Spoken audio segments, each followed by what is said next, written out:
کہتے ہیں کہ پرانے وقتوں میں عرب کا ایک رواج تھا،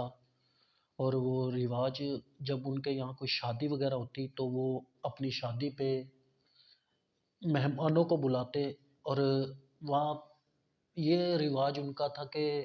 جب وہ بلا لیتے تھے مہمانوں کو، وہ بنے ہوئے گوشت کے ساتھ روٹی کا اہتمام کرتے تھے، کہ بنے ہوئے گوشت کے ٹکڑے روٹی میں لپیٹ کے پیش کرتے تھے۔ اور جب وہ سمجھتے تھے کہ مہمان زیادہ آ گئے ہیں اور روٹی کم نہ پڑ جائے،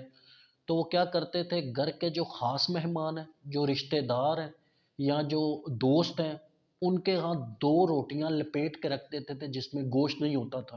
اور جب روٹیاں ان کے سامنے پیش کر دی جاتی تھی تو وہ سمجھ لیتے تھے کہ مہمانوں کے لیے گوشت چھوڑا ہے، اور وہ روٹی ایسے ہی کھاتے تھے کہ جیسے گوشت اس میں موجود ہے۔ اسی طرح کا ایک مشہور واقعہ ہوا عرب کا کہ ایک دفعہ ان کے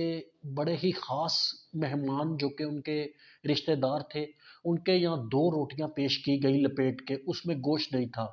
اور اس بندے نے شور ڈالنا شروع کر دیا کہ میرے روٹی میں گوشت نہیں ہے، تو میں تو ایسے نہیں کھاؤں گا گوشت کے بنا۔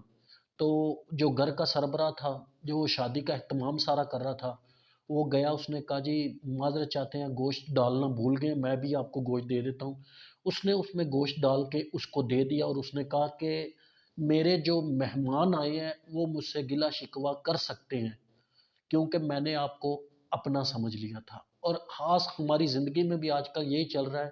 کہ جس کو ہم اپنا سمجھتے ہیں، عزیز سمجھتے ہیں، اور اس کے ہاتھ میں ہم اپنی عزت دے دیتے ہیں، جبکہ اس طرح ہمارے اندازے بالکل ہی غلط ثابت ہوتے ہیں، اور وہ سارے پوری بلادری اور پورے رشتہ داروں کے سامنے ہمیں نشر کر دیتا ہے۔ ہمارا چینل سبسکرائب کریں اور لائک کریں۔ اللہ حافظ۔